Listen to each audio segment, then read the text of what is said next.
Queen Latifah's queef technique. Today, Monday, November 23rd, 2015. Thanks to Pop Culture Giving, or The Problem with Everything. I am Holiday Rob, and this is Lowki Sapfoot. And we're here today to talk about all things pop culture-y of the current affairs, because our guest, unfortunately, was unable to make it as per work. That's how it always goes around here. Yeah, at least he was cool enough to let me know. Yeah, at least he gave us a heads up instead of just being a no-show. Instead of just being like, no, I'll be there, and then just being like, well, we were supposed to have a guest. Yeah. But so today we talk about comic books that we have maybe been reading, books that we have also read, shows, especially The Walking Dead and others on Netflix. Yeah, spoiler alert for all kinds of stuff. If you're worried about whether Glenn is alive or not, don't listen. We found out, and we'll tell you in a few minutes. We'll ruin everything for you. We'll watch that shit before you listen to this. Ruin all nice things for you. So, and we also have a couple of good Thanksgiving memories, like rubbing our childhood boners on things. That was actually a Halloween memory. But, wow. But still. At that point in the time of the year, you're just lucky it's not a Christmas memory. Making it snow. All right. Thanks for checking out the podcast. If you want to get a hold of me, on Twitter is the best spot. It's where I'll probably see it. @Sapfoot is my Twitter handle. You can also hit me up on Xbox Live. I'm playing a lot of hockey these days. If you want to play some hockey, little EASHL.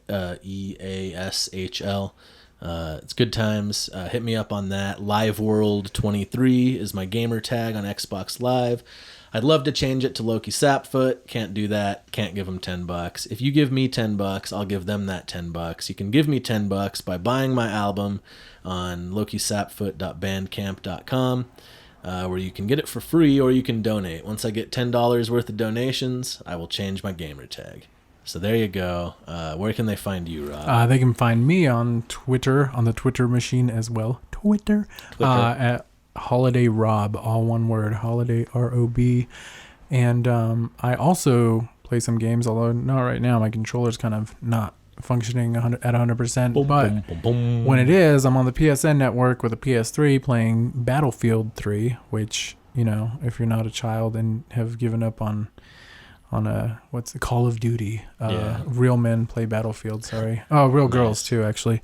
And apparently real children kick my ass on there all the time. My buddy Spencer is playing Destiny a lot. Yeah. And he was telling me he was playing with a 10-year-old and an 11-year-old on his team.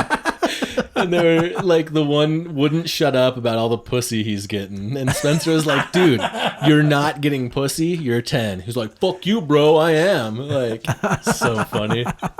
And then they were calling him a noob because he didn't know what one of the things was. Oh, and he's like, hey, I have a job and a life. I pay rent, son. All right? Get back to me when you're supporting yourself. You can also get a hold of me, I guess, on Facebook too. I'm at Holiday Rob. If you want to fight with me, I'm always fighting with people, and they're usually ignorant, racist, stupid motherfuckers, but sometimes the occasional Nobel Peace Prize intellectual. Yeah, you can find me on Facebook, Lowki Sapfoot. I'm pretty sure I have it all disabled, so no one can tag me or post anything on my page. But you can send me a message if you want to get a hold of me. There we go. You can stalk him. And I also want to say, if you know me personally, I'm having a housewarming party in a couple weeks on December 5th. Probably because his house is cold right now. It is a little cold. We need some folks in there to warm it up. Bring me booze, or at least bring yourself booze. Bring some sort of treats if you'd like to, or just come. I'm sure there'll be something to share. BYOS, bring your own substances. Shoot me a message or a text or a Twitter message or a Facebook message or something along those lines, and you're invited if you actually know me. Yeah. So this episode, having to put it together from scratch, as we do quite often. Yeah. Never doing homework. No, we don't. Why would anybody do that? That's We're silly. winging this shit. We got out of school specifically to stop doing homework. Exactly. Yeah. Now it's just fun. I don't know though. I've been thinking about so I posted initially for this podcast on the Albuquerque or the ABQ music forum, hey, looking for guests, submit songs, come be a guest, do an interview, take a photo with us, and like nothing, just absolute fucking silence about it. Yeah. So I think I'm gonna repost it again, but I'm also gonna be like, and also if you feel the need to explain why you wouldn't take advantage of an opportunity like that, like I don't care if it's like, you know, we have like 2,000 listeners or only 200, you know, less, or maybe like a few less, like 198. You know, like, why would you not want the opportunity to just like have your music out there, like a record of something that you've done, like a good interview, like, right. You know, can even you could cut that shit up and use it in your press kit, or whatever. Right. And we can give a review to whoever's music. So it's also just fun. Aside from whatever ends you're gonna get, the means of recording a podcast, it's fun, and then you'll have this audio diary of your life in 2015. And drinks are free. Yeah. Well, we may or may not smoke you out, allegedly. That might happen. Yeah. But drinks are definitely free. So stop being lazy, I guess, or acting like you're too cool, or I don't know what the deal is. But the worst that could happen is a few people will hear your shit. That's the worst thing. And dislike you for it. Right. But at least they'll hear it. Yeah. Yeah, so hit us up. Yeah, you can catch us all over the place. We didn't say that. You can subscribe to us on iTunes. The problem with everything, it's all one word. I don't know how you've heard this if you haven't heard it before, but if you haven't heard it before, you can subscribe to us on there. We're also on SoundCloud. Hopefully you followed the SoundCloud link, and you can download episodes from there. Yes, sir. We only have the latest episodes. Yeah, at some point, we will have a best of archive, hopefully. Maybe. We're going to need some money to get that done. That'd be kind of fun. Yeah, and you can also donate to us somehow, some way. We've let you know how to contact us. You can contact us, say, I want to throw some money at you. Or you can buy albums from either of us. You can shoot me an email, lokisapfoot@gmail.com. You can also pay me through PayPal with that email if you want to. Right. I don't know why you would, but if you want to donate to me, that's awesome. It'll maybe help me get a new mic or something someday. And definitely go towards anything podcast related. Right. I think we do a pretty okay product. I think we're pretty good at what we do at this point. Decent. And, in the words of Bubbles, decent. Like when I took my pants off the other night. That was not decent. That was indecent? Well, were you alone or with a significant other? Well, I made a proposal. I don't know. The jury's still out, I think, on that. Anyway, enjoy the episode. We're going to start off with a track from a band that I was in called Holiday Sale, and the track is called Burn a Hole. Enjoy it. We'll see you on the other side.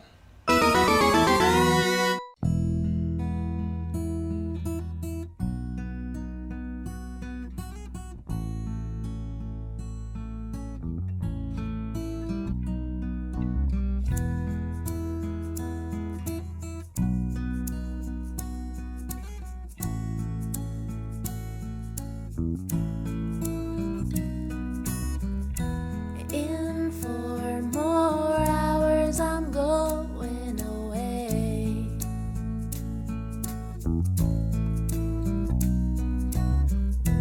You're up for work at 5 each day. I can't choose between a pen or a pencil, a dime or a nickel. It's so very simple. You left her sitting there. I don't care, she said. I know that she cares. Oh, burn a hole in the sole of your shoe. I don't know how I feel about you. I feel about you.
You're terrible. I know. I apologize. It goes... What is it? You, Holocaust, slavery, 9/11. 9/11's fourth.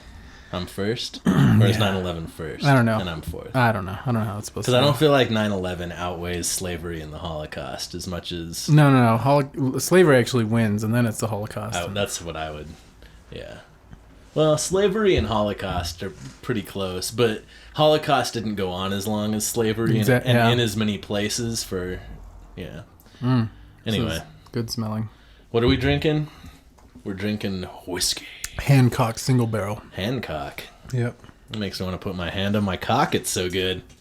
It just makes me want to have a hand made out of penises. Or chickens. Either way. Like cock fingers.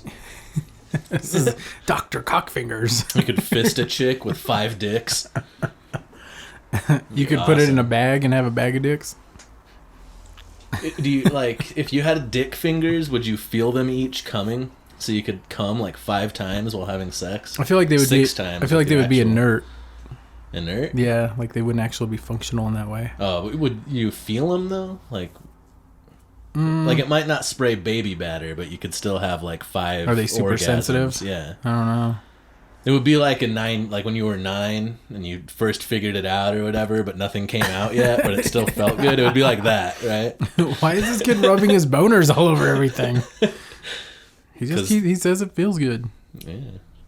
I remember, I probably shouldn't tell this story publicly. I remember one time, it was after Halloween. I must have been in 3rd grade maybe, and we had Halloween at the school, and we got out early or whatever. And I remember I was at my grandma's house, laying on the couch, touching myself, and I was under a blanket, but I was doing this weird thing. I was on my stomach, humping my own hands, kind of thing. I didn't know how to do it yet, you know. Yeah. And I thought because the blanket was covering me that no one could see the humping motion as I vigorously humped my own hands. And my grandma was later like, please don't do that. Don't rub yourself that way. But the funny thing is that I wasn't even thinking about girls or I was thinking about Frankenstein. Yeah. It was totally unrelated. Right. I hadn't put together yet, to think about boobs while doing it. Right. Well, I mean, because I don't know. I mean, what are boobs really at that age? I mean, they're interesting. You're always I want to see a girl without a shirt on. I don't know why. Just because it's forbidden. Yeah. And then I think it was a couple months probably after that. I might be misremembering, but my grandma caught me again. But that time I was thinking about Madonna. So, okay. And she didn't say anything that was more time. I just turned around real quick and she left the room and there was no conversation. She was probably fine with it that time because I was in a room, behind a closed door. Right, she probably just had an issue with me doing it on the couch in the living room. Yeah. Please, child, don't rub your genitals all over my furniture. Anyway, welcome to the podcast. That's my story. That's how I became the man I am today. It's very telling. Yeah. You telling that is very telling. Yeah. So we're going to have... This is the second of 2 episodes this week. If you haven't heard the first one, go check it out. It was with our friend Josh Shelburne, massage therapist / farmer / all-around swell guy. Yeah. So we allegedly may have had a little bit too much to drink. Conversation was a little... Oh, did it? I don't really remember. I have to check it out. There's some gray spots. Yeah, we'll have to check it out. I'm going to edit it tonight, so... Crazy. Yeah, but that'll be out already by the time you good folks will hear this in your ear holes. For our Thanksgiving special, we're giving thanks by drinking Wild Turkey, except we're not drinking Wild Turkey, we're drinking Hancock. We're drinking Hancock out of a Crown Royal glass. Feels like some kind of blasphemy. I don't know. Probably. But anyway, cheers. Yeah. Cheers. I figured if we dropped one of these, I wouldn't care if it broke.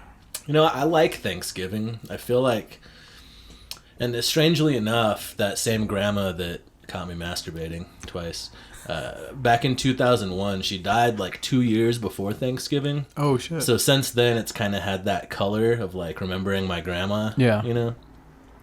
So, Yeah, but I like Thanksgiving. It feels like one of the only holidays that's legit to me. Yeah. Like, it's like, oh, we give thanks. Like, we eat a meal Until with our family. until Black Friday started encroaching on it. Yeah. But without considering that, Right. Thanksgiving itself to me still feels mostly like a pure good holiday. Somewhat least corporatized, even though it's very food oriented. But that's what makes it awesome. But that's what it is. Food oriented. You're celebrating the bounty, the ability to have that meal with your close friends and family. I think it's good. I like it. But I love the food. Yeah, oh yeah. Like, I've always said, and I still stand by it, like, if I was on death row and they were going to execute me, without a doubt, it would be, my meal would be Birthmas. I call it Birthmas because my birthday's on Christmas Eve, so I always you were one of those kids? Yeah, I always end up having that sucks. meal, like, on or around my birthday, so I associated it with that. And yeah, so that would be my go-to is my mom or my grandma's, actually. Thanksgiving dinner would be my go-to meal if I was on death row. That I don't know why that always reminds me of Arrested Development when he's like asking George is asking Michael, he's like, when's your birthday? He's like, it's around Christmas. It's always been around Christmas. And he's like, was that really tough growing up? This is like father asking the son. Yeah. That's rough. If it was hard having a birthday. I can't wait till some new Arrested Development comes out. Yeah, did you watch Bob and David yet? Have you watched that? I haven't. I want to. Oh my fucking God. There's a guy on there. There's an episode on there of a dude who always has to say the C word the whole time. Yeah. You know, but then... The C word being cunt? Yeah. Okay. But then he... then they like need him. They need him to say it. You know, he's just offering it up willingly in the beginning of the bit. And then... They need him to do it to like rescue a little girl, and he's like, "I don't know if I can't just do it, man." You got gun shy. Yeah, that's funny. There's some good shit on Netflix. Bill Burr's animated, what's the word I'm looking for? Animated sitcom, Family Guy style is coming out. Oh, he has an animated sitcom. Yeah, it's called F is for Family, and he plays the dad in it, and he wrote it like it's based on his family in the 70s. Oh, that's funny. Yeah. It's gonna be pretty good. The only clip I remember from the trailer is his daughter is like, it's like, women can do anything they want. They'll be astronauts someday. And the mom is like, that's right, they will be astronauts someday. And the dad's like, Jesus, why you gotta lie to the girl? That's the only thing I remember from the preview. But it's Bill Burr, so it's bound to be pretty awesome, I say. I've enjoyed BoJack Horseman. BoJack. The 2 seasons of that. And they had the Christmas special episode of his show, Horsing Around. That one, I didn't really dig it. I don't know. I was a little disappointed by the BoJack Christmas special. Yeah. Well, I mean, it was based off of the TV show, which is supposed to be like cheesy anyway. Right. It's like Full House, except he's a horse, basically, right? Yeah. That's the premise. Oh man. And then what's his friend, the dog? Oh, Mr. Peanut Butter. Mr. Peanut Butter, yeah. He had like a show that was a rip-off of his show. Yeah. And it's BoJack. You should watch BoJack if you haven't. They live in Hollywood right now since the D got stolen. So they just started calling it Hollywood. Hollywood. Yeah. That's a good show. I wish I could talk about comic books. I've been trying to catch up on all my comics. Why can't you talk about comic books? I don't know, because the stories are always like, I never know how to like give the 2-minute bit on the like the synopsis. Yeah, the elevator talk. The elevator talk on the dead and the dying is really interesting. So there's like a race that is like above human. They're kind of like God-ish, but they're like dead. They're like the dead, and they've been controlling like human growth. So they would like kill off humans. Fight the rebellious ones, kill them off, and steadily the population kept getting big until one day we finally like overthrew them and they had to live underground. And so supposedly like the Axis of Evil was able to get together one of the dead's weapons. Mm-hmm. Hitler and Mussolini and that Axis of Evil. Hirohito. Yeah, okay. No, not. I'm sure Dick Cheney has one too. Because it starts out and you're like, oh, you're watching these people get assassinated and they're trying to like steal something and I don't know what the hell's going on. And then there's this guy who's in Santa Fe and his wife is like dying of cancer, and this all white character, like this character who's like pale and in pale clothes, he's like, telling him, he's like, we can make a deal. And so the deal is like, this old guy gets together his like old crew of like, they used to be special forces or something like that. And they get together to try and like find this weapon. And so that's why it's called The Dead and the Dying, because these guys are all old and dying. And interesting. Like, and so the first issue or the second issue is really fun because it's like these orderlies are like abusing the elderly people. Mm-hmm. And so when the one guy comes to like get his buddy out, like he's getting abused until like he pulls up his cane and just like beats the shit out of him. Because he's ex-special forces. Yeah. He's a badass. Yeah. They don't know that. And he's like, and so he gets out of there, and I don't know. It's pretty cool. It's only 3 issues in. It kind of got stopped a little bit. Like you see the East of West. It's the same guy who wrote that. Word. And that comic is phenomenal too. But apparently the guy who did Saga was in Astro Zombies this past week, which really? Which he just like showed up randomly. So it wasn't like a scheduled signing? No, he just like, I was so pissed because he was there on Saturday, and I was like, man, I would have given anything to be there because I would love him to sign anything. Yeah. Weird. Sign a boob. I started reading The Surrogates. That Bruce Willis movie? Yeah. The comic that's based off of. I think it's a 5-issue run. It was a really? miniseries. Yeah. I started reading that, and then I only got like 2.5 issues in, and I got distracted, and then I moved, so I never finished it. But I need to let you borrow The Surface, because I don't really care what happens to it, because I'm going to hang on to it forever. It's a good one. Yeah. It's a 4-part comic series, and it's put out by Image. And I hadn't gotten a chance to really delve into it enough because it's kind of thick. Like, it's kind of dense, word-wise. Yeah. And visually, it's really, really amazing. Like, artists sometimes have a hard time recreating people, and that's always a problem. But overall, everything else about the comic is fucking gorgeous looking. It's just eye candy. Word. But okay, so comics used to be pretty genre-specific, right? Once upon a time, they were very, like... horror, sci-fi, action, adventure, romance, on and on and on. And it wasn't until like Robert Crumb got big. He probably wasn't the first one, but he was the biggest name out there that they started becoming autobiographical during the like COMIX comics stage. Okay. Those were all like counterculture underground, about drugs, sex, rock and roll. Oh yeah. Type stuff. And so that kind of became the thing, was to do like very self-referential autobiographical comics. And then people, so that kind of carried over into its own genre after a while. Well, this comic, The Surface, starts out with a story. It's just like a story of like this kid or these like kids who are like, when I say kids, I mean like 20 somethings or whatever. These damn kids. Who are trying to find this thing called the Surface because they think their world is a hologram. And I mean, the way he explains it in all the dense writing and everything is incredibly amazing. Like right in the first issue, he talks about how there was an experiment with mice and you could take out pieces of their brain, but they could still do complex tasks and had memories and could memorize, things.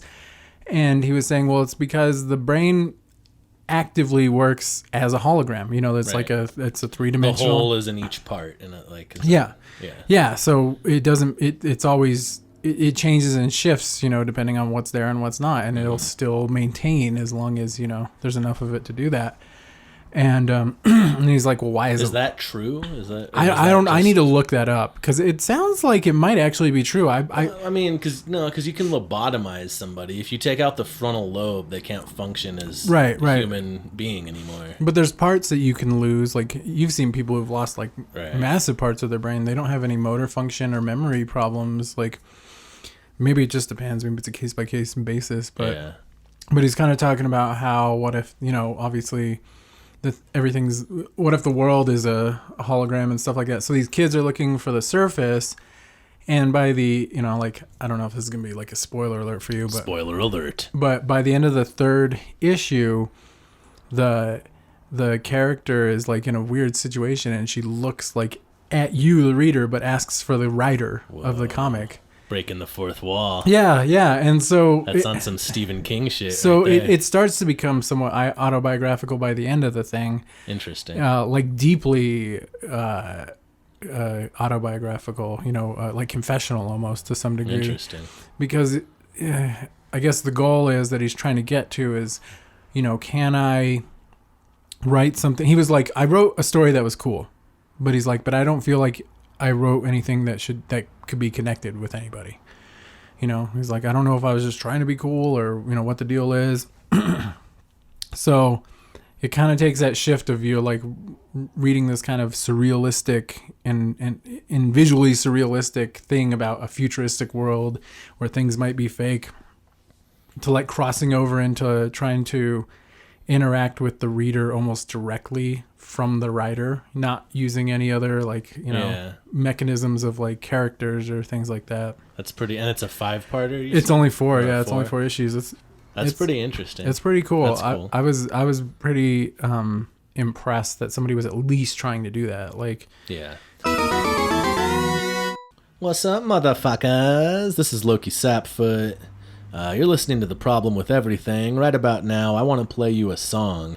This is a song by myself featuring... Does it have a guest? It does. It features the homie Nick Furious. Sweet. Who you may have heard on this podcast once upon a time. I'm sure he'll be by again someday. Oh, definitely. And this song is called Let It Glow by Lowki Sapfoot and Nick Furious. Awesome. Check it out. Go to lowkisapfoot.bandcamp.com. You can download it for free. All right.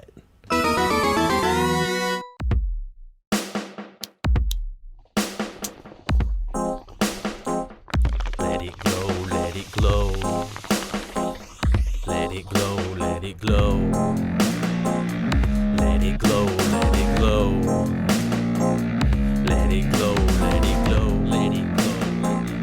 Let it glow, let it glow, let it glow, let it glow, let it glow. Life is the book you're writing, hiding inside you, so spew the love out. Droughts keep on coming, doubts keep on bumming you out. Bound up to negativity, and so negatively you manifest in this test. Messes come with regularity, insincerity's all too common. Summon the courage to change your world, onward to the next. Flex on the rhythm, every step of the dance is your chance. Universe grants what you need, heed the word of the wind indeed. Bleed when you gotta bend, don't break. I wanna take a break from fear, I'm here to raise stakes. Stakes are taken out, it's evolution. Pull through in your mind, you find a rotten crop at harvest time. All this time your mind's like a dormant volcano. Mangle the status quo, put it down, let them know. Let it glow.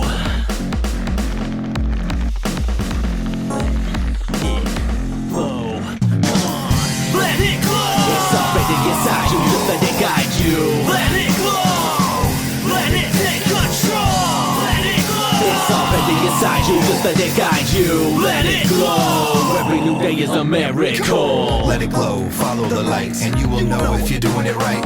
Good intentions with lack of foresight leads to one stumbling through this life. Am I right? See the signs if you wish to survive. Alright, what's the plan? What we doing tonight? It's like we create the agenda, the ninja centipede and all contenders. Stand in the center, bask in the glow. Take off the mask, leave your skin exposed. Inhale and then explode. Lay seed, fertile flows will grow. Celestial spirals of silence.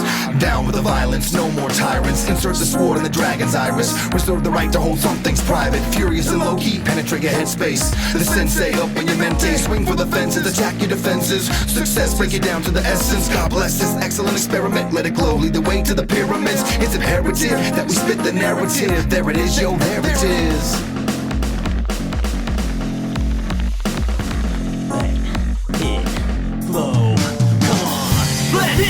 It's already inside you, just let it guide you. Let it glow.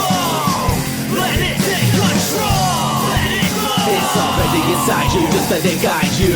Let it glow. Every new day is a miracle. Every new day is a miracle. Regardless of habitual rituals, I bet you will get your fill. I'm on the hunt, I'm on the kill. Leading the pack and it's all downhill. This is my dream and I'm making it real. Helping to peel back skin, make incisions like a surgeon. Forever searching the depths. Every breath approaching your death. Let's redirect all that negative shit. Sit back and observe. Become detached, no longer a servant. Your appetite curb it. I know how it makes you nervous. guess what is this? Is just another set of steps through the 10 of an endless circus. Work this out with the rest of it. Right now, no getting ahead of it. Breathe in and out, clear your head a bit. In order like subject to predicate. Hello, dope, K, I forever spit. The cleverness, I sever this umbilical cord to Babylon's whore. I will open the door.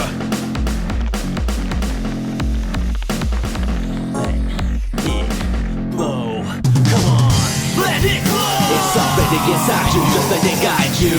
Let it flow. Let it take control. Let it flow. It's already inside you, just let it guide you.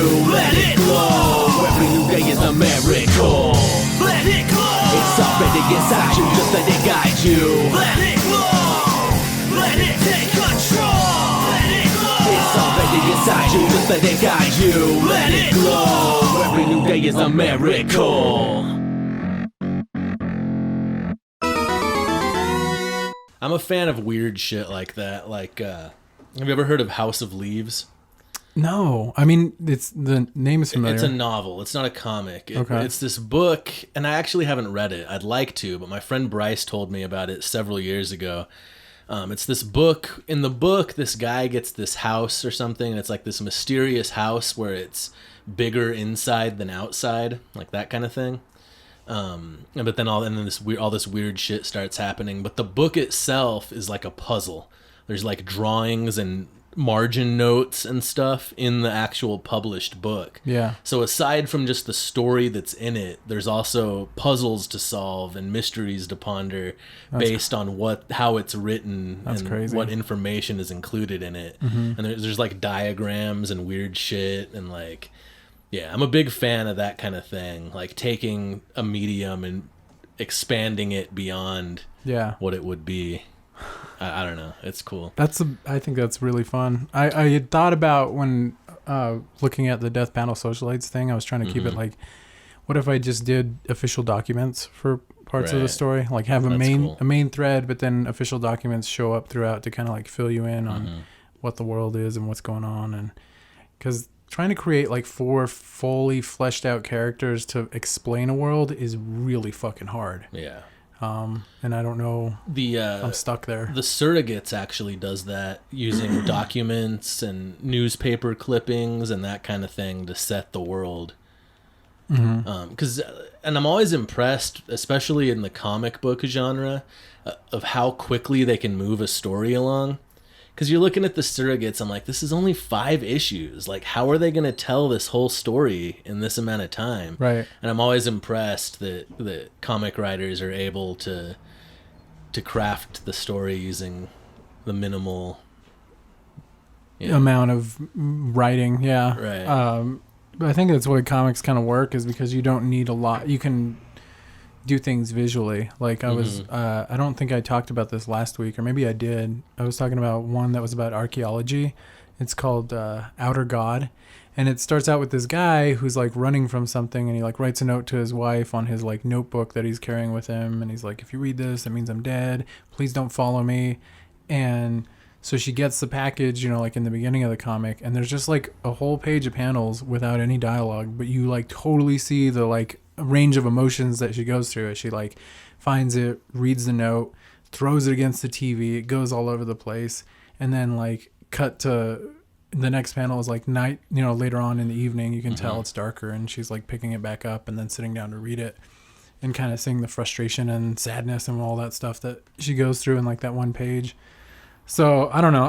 That's kind of what's cool about comics. I mean, movies function in that way too, but I mean, I guess a comic book is basically just a storyboard for what would be a movie, right? I mean, that's what it is. It can be, but I think the thing that's kind of interesting is that, I think with a movie, you're kind of it's momentary, like music.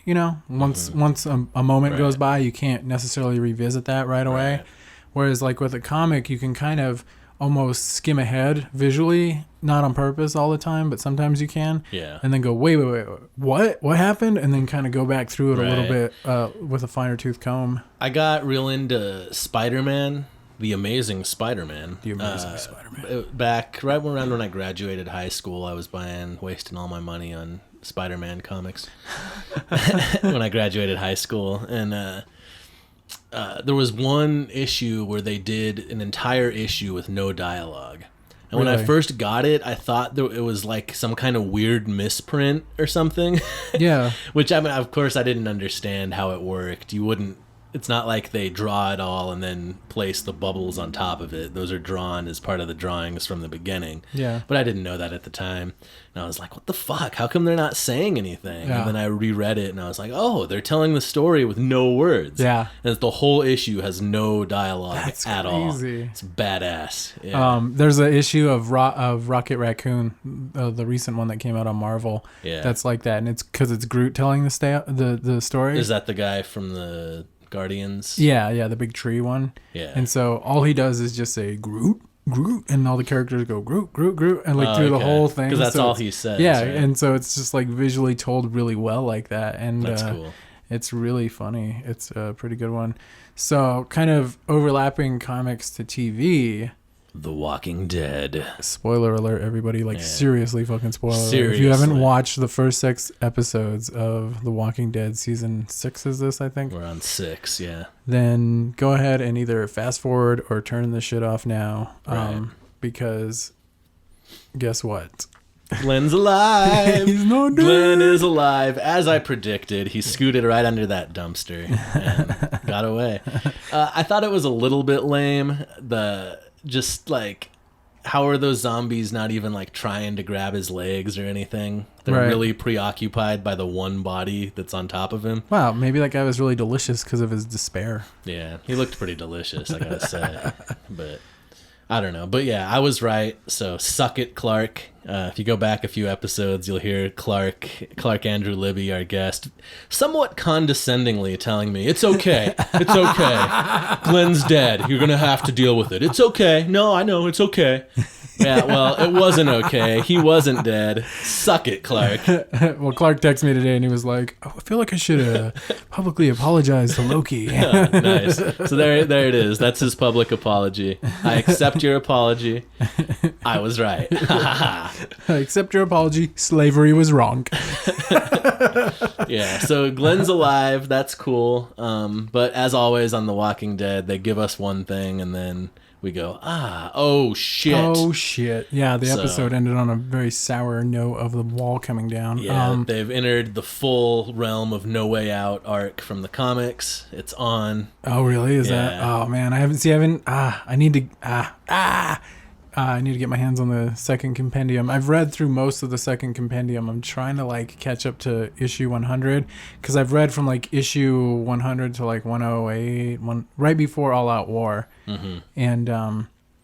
And so it's kind of interesting. We also kind of, the last 3 episodes got to see these random people that we Right. don't know. And I believe about. that's going to be the foreshadowing of Negan's group, the Yeah. Saviors. Because they made that comment about he only wants ass that's willing. And for whatever reason, that's one of Negan's things in the comic. He'll murder you, Yeah. extort you to no end, but he will not rape.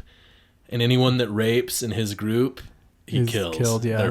They're fucked. Yeah. So and they alluded to that when he said he only wants ass that's willing. Because I guess, so this was the episode last week, not the one where we find out Glenn's alive. Yeah, no, but there was a previous the one week. before. A very Daryl heavy episode. Right. So the group of 3 that Daryl meets up with were defectors from Negan's group. That's what I gathered, yeah. And the guy's name, Dwight, I'm assuming it's a version of the Dwight from the comic who's Right. one of Negan's right-hand man. Yeah. And there's a similar story arc where he's taking this woman away from Negan. I don't know if it's Negan. I look forward to him being on the show because I'll know how to pronounce his name right. Finally.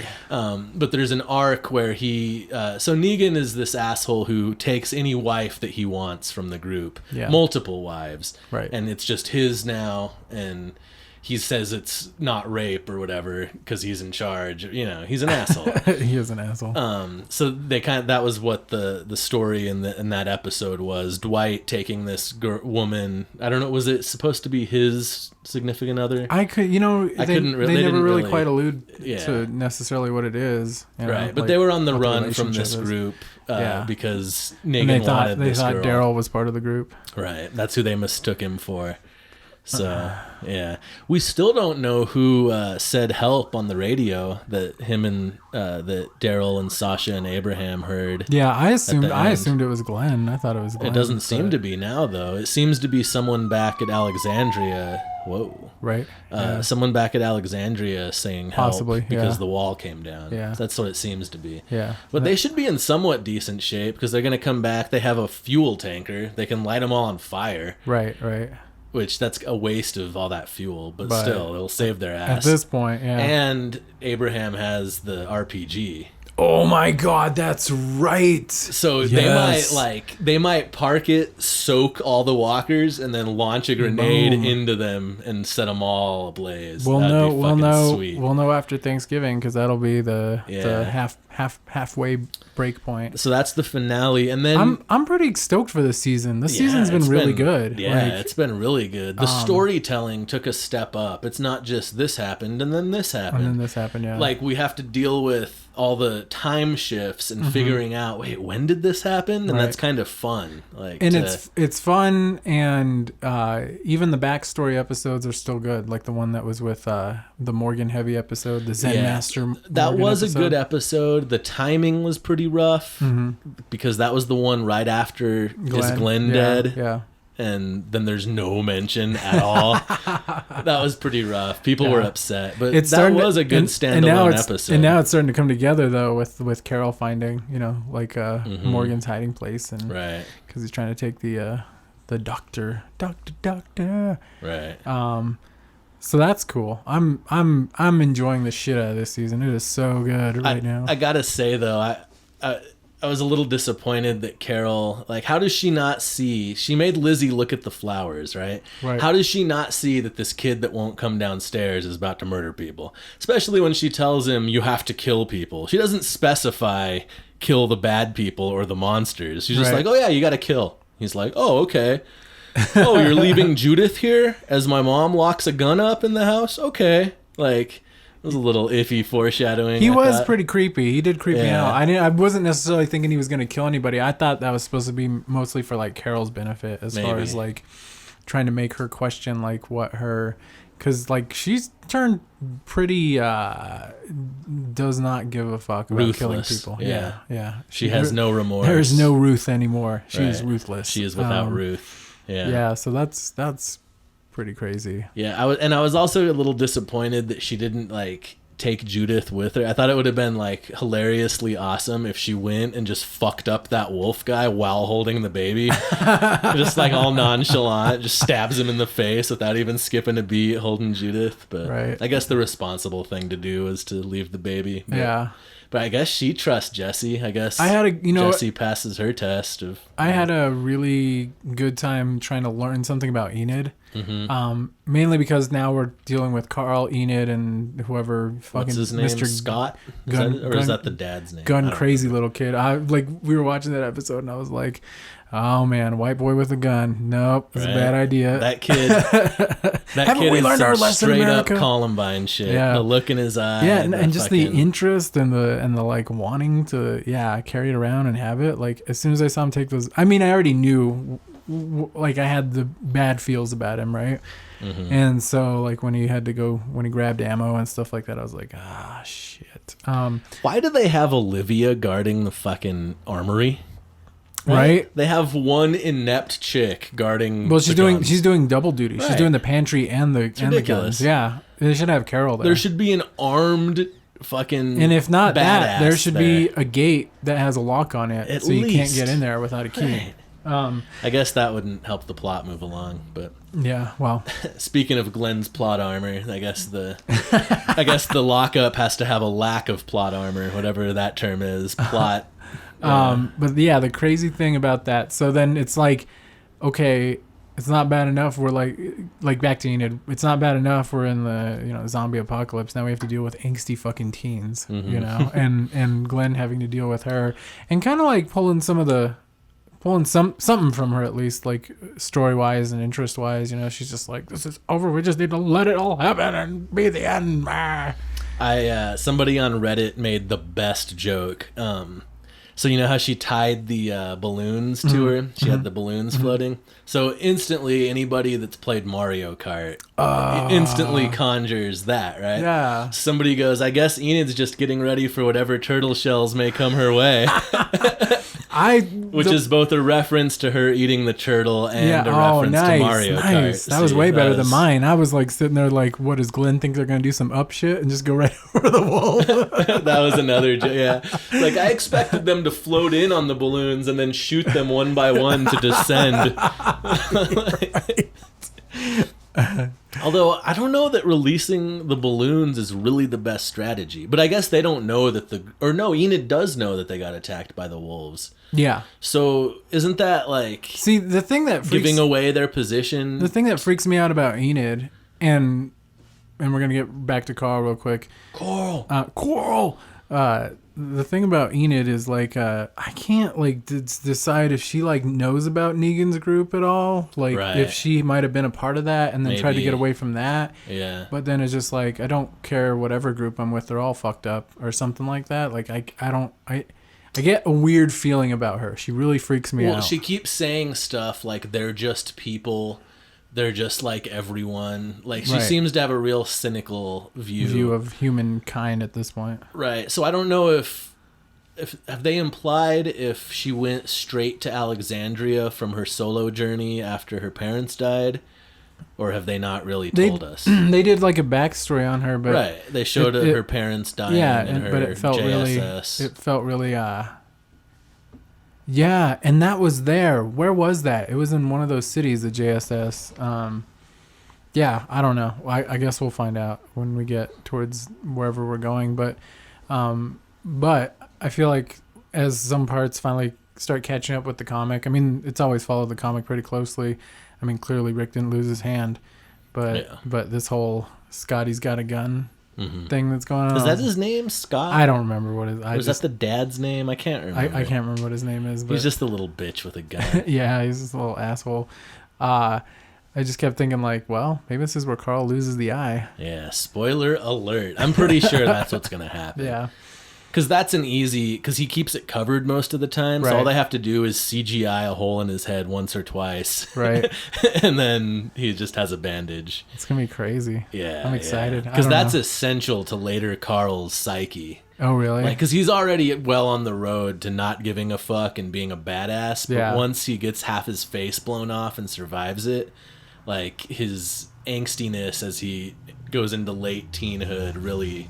comes out, solidifies. Yeah, he becomes like Harry Potter in the 5th movie. I don't know. I'm not familiar. All I know is that what are they gonna say? Coral Grimes. Cold Harry Potter. Holy cowboys and holy cowgirls, and these are all Westerners that have Westerners. What? I don't even know. It doesn't matter. I was trying to make a combination of like, what would be a Western in where the Pope lives? What is that place called? The Vatican? The Vatican, yeah. A Vatican Western. What would that be like? Like, well, like the spaghetti Westerns were like shot in Italy. An Italian. Yeah. Filmmakers, but I want one in in Vatican City. Like the Pope with 6 shooters on his hips? I want it like the Da Vinci Code, but Western. Interesting. No, I'm just saying things. Hey, this is Holiday Rob, and we're going to play a track for you by the band Holiday Sale. That track is called Drea's Song. It was written in 10 minutes. Really? Yeah. Neat. Enjoy Drea's Song by Holiday Sale. These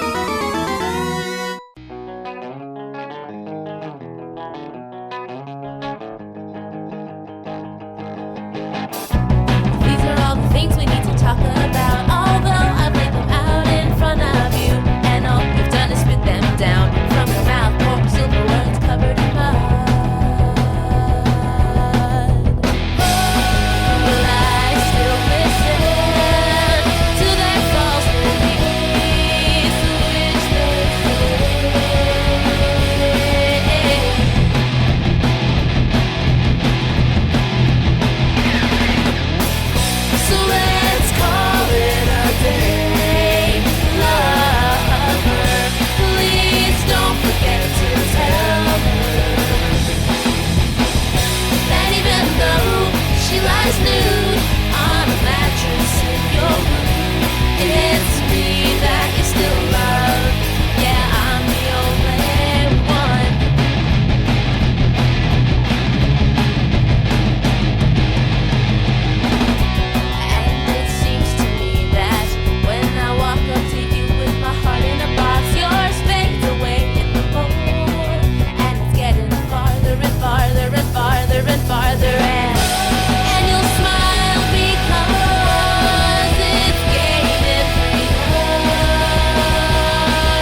So then onward to TV. Are you watching anything, or have you seen anything recently that is of note? That I don't really watch anything besides Walking Dead. I don't have time.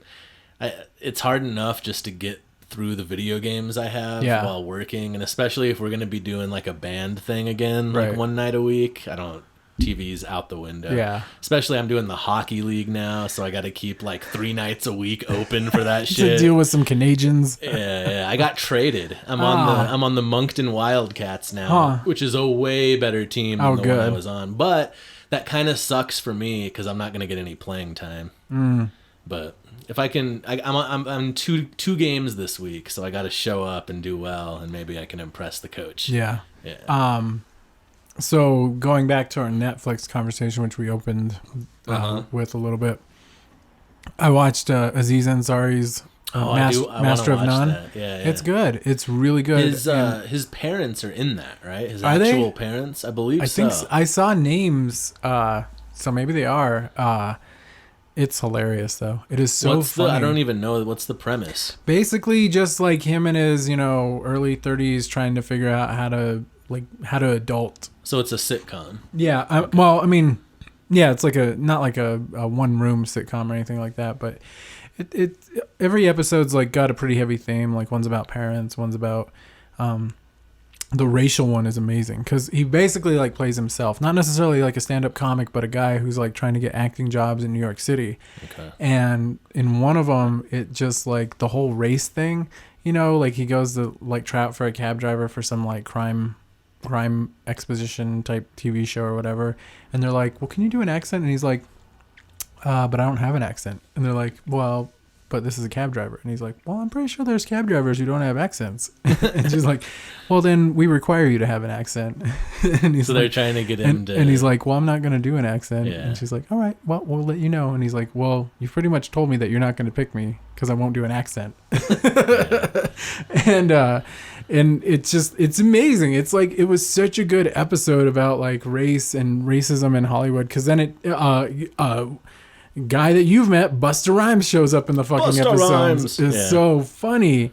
And it kind of becomes a bit about like how those emails got leaked, those racist emails, or where people said like racist stuff. That's, which one? That happens all the time. Well, there was one with like, was it like Sony or whatever? Like Sony executives got busted. Yeah. But that's what happens is he gets emailed back from like one of the head honchos or something, and they're like, we'll get him in here to talk. Maybe we can curry his favor, C-U-R-R-Y.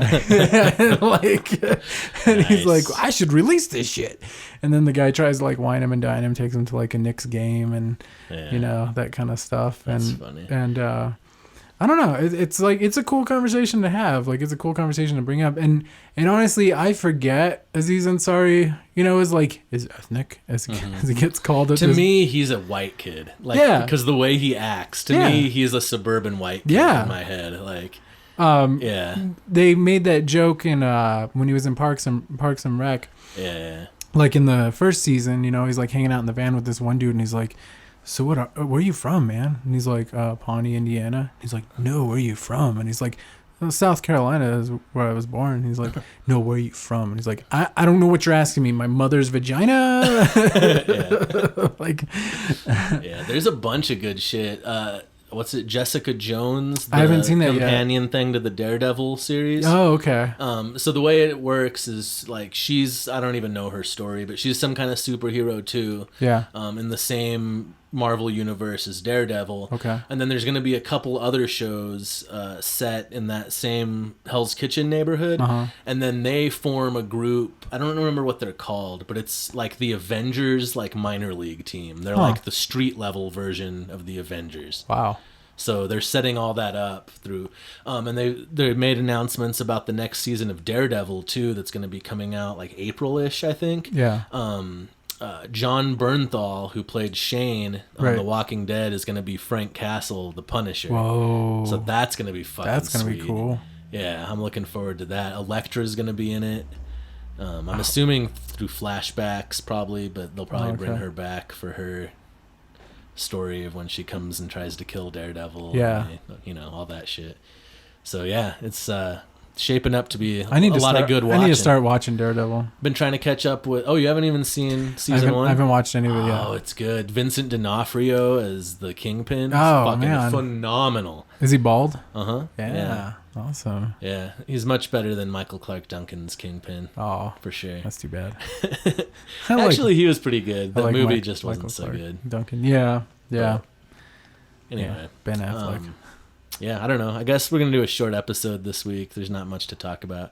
I did do some fungus as per our conversation about its legality. Yes. I decided to do some legal fungus over the weekend. Made some tea. Spent a good part of it curled up in a ball freaking out. The only thing I could say, my lady friend was, like laying there with me, and I think she could tell I was freaking out, but she was not like prying or anything, right, or like trying to give me 20 questions and fix it. She gave you the space, right? But as she was laying there with me, and the only thing I could tell her to explain what was going on in my head was everything at once. I kept saying that because I wanted to explain all the shit I was seeing. Yeah. And I just couldn't get it out. It was just everything. It's like all the information in the world was suddenly in my head at once, just like giving me a nonstop slideshow of everything. Can you explain the essence of the universe, Yeah, please? it was just the worst, most horrific shit you can think of. I couldn't keep it from coming. Dead family members and murder and rape and wow, I never genocide. have any of those problems. Just parading through my mind. And I knew I was okay. Yeah. Like it was kind of a controlled freak out. Right. I knew I'd get through it. I've been here before. I just gotta get up, and when I gotta pee, pretend I'm peeing out the bad. That's the mantra. Just piss out the bad. So that's what I did. But it turned out to be fun times. I got through the darkness, got through the gauntlet. And frankly, the next day you feel like amazing. Yeah. Like you are in the best mood ever. You're just like, actually, I'm really happy. that's usually the case. This time I felt a little depleted. Really? A little bit. They talk about like after you do like Molly or whatever, you get kind of just blank. Depression kind of. And I've never done ecstasy, so I don't know about that. But I kind of felt, I didn't feel depressed. I didn't feel bad. I just felt kind of hollow the next morning. It wore off by the afternoon, but I just kind of felt used up. Yeah. Like a tube of toothpaste that's just squeezed out. You know? Right. There is one more pop culture thing that did happen this weekend. I went and saw The Last Mockingjay. Oh yeah, how's that? Final Hunger Games. It was good. It was good. I've seen the first two. I haven't seen the third one. Well, they split up the third one into two flicks, right. Which now you can watch both back to back if you want. It was good. I mean, I've read the books, and after I saw the first movie, I was just like, I'll read the books, and then I spent like a week reading all three books, and so I don't know. I can't do really it justice, or I think they do. Like I have a hard time remembering the last book, and I don't necessarily remember it ending the way it did. Yeah. But I'm pretty sure it did. I mean, it fits the character, and it's not, to me, the crux of the story is like the relationship between her and her sister, which you don't get a lot of, obviously, from the first two movies necessarily. Mm-hmm. You get a little more of it in the books. She has the younger sister. Right. So that's how the whole thing started, is they drafted or whatever her sister, and she volunteered. Exactly. And that's how the whole revolution started. Right? And so by the time you get to like the end of the last of the end of it all, like it's kind of like big ups to Suzanne Collins for being able to really like keep you seeing certain ends from coming, like the way everything goes. Mm-hmm. And I feel like they tacked on kind of a later years. I don't remember a later years, like years later kind of ending. An epilogue. Yeah. And but otherwise, like overall, like it was super fun. It was exciting. There was a lot of, I hate that these movies are like PG-13, because in an R world with like plenty, you could make it bad. In a RoboCop world, it would be fucking amazing. But when you consider that these movies are pretty much made for kids, maybe early teenagers, probably is the demographic. Yeah, I'd much rather have little girls watching this than Twilight. Right? Oh yeah, no, without a doubt. It's definitely a step above the usual muck that we have to walk through for Twilight, that genre. Twilight is like is a abstinence only class.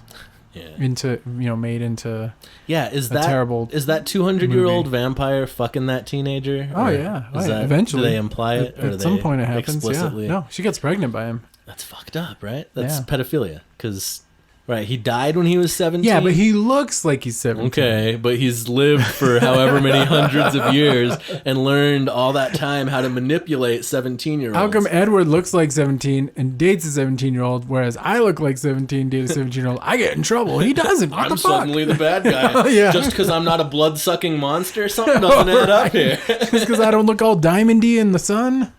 Some bullshit here. Yeah. But yeah, it was good. It was a good ending. I was very happy with it. I think what's really interesting is so Francis Lawrence, I don't know if it's a guy or a girl, doesn't really matter. Them, the gender neutral, them. Who's that? The director. They have never really worked on anything that was like that kind of scale of action. They've been like very like comedy, like Lowki, some drama stuff. Mm-hmm. So it was really interesting to see the progression of how the movies got bigger and bigger and bigger, and how a director like that like dealt with it. When we think of action movies in America, at least, we think of the Michael Bay shaky, too many explosions, goddamn chaos. I don't know what the fuck is happening. Whereas like someone like Francis Lawrence, I feel like is trying to actually still try and tell a story about people. Right. Actually trying to get something across other than chaos is happening. Exactly. Yeah. And so I've been impressed as far as that goes, because that's kind of testing, like, holy shit, how lucky do you get to be in your lifetime to ever take on like a franchise that is that big, with whatever experience you might have, to really try and prove yourself. And there's really good moments. There's just really good moments. There were parts when they were like in the sewers and there's these like monsters, which are very like The Descent. You ever seen The Descent? No. The girls who go spelunking and then they find these monsters. So it was kind of like that a little bit. Like the slow mutants in the Dark Tower? No. These were like more like Langolier heads, pale Langolier heads on like. It was like a Aphex Twin music video moments. So it was cool in that respect. Like, enjoyed that. But yeah. Good times, good movie, good ending. I had no complaints. Ate my popcorn, watched it with all the senior citizens early in the morning. Nice. And didn't spend a discount, a buttload of money. Yeah. Early bird specials. I do want to announce before this podcast ends, and I'll probably say something in the intro too, so you may have heard me say this already. If you're my friend, hit me up. I'm going to be having a housewarming party. What? December 5th. So that's when it's going down. Come hang out. Enjoy the new house. It's awesome. Bring your own booze. Yeah. Bring me my own booze too. And we got some bills with the moving. We can't afford to buy booze for everyone. So hit me up for details. If you're my friend, you have my number, or send me a Facebook message. I'm back on that bullshit. Oh shit. So or Twitter. Yeah. Twitter's the best way, at Sapfoot. You got anything else we need to report before we're out of here? You know what? Have a good Thanksgiving. Eat some food. In fact, better than that, stop complaining about Syrians coming to your country and go fucking to the homeless shelter and help some fucking people. Right. Did you see that there's a Syrian refugee handing out food to the homeless in Germany? No. It's a badass dude. Damn. To give thanks that they let him in, that they let him out of his situation and let him into the country. He's giving homeless people food to show that he's a good guy. Yeah. I don't know where he got the food. It's fucking awesome. Fell off a truck. Right. All right. Well, there we go. Hopefully next week we have a guest that shows up. That makes 2 in a row. Except last week we had a pinch hitter, so that was pretty cool. Josh showed up. Josh. But so if you're gonna be our guest, do us a favor and like follow through on that shit. Right. All right. Happy Thanksgiving. Go Cowboys. Yeah. All right. Eat up. Help each other out. Peace. Go fuck yourself. Hola, Maria.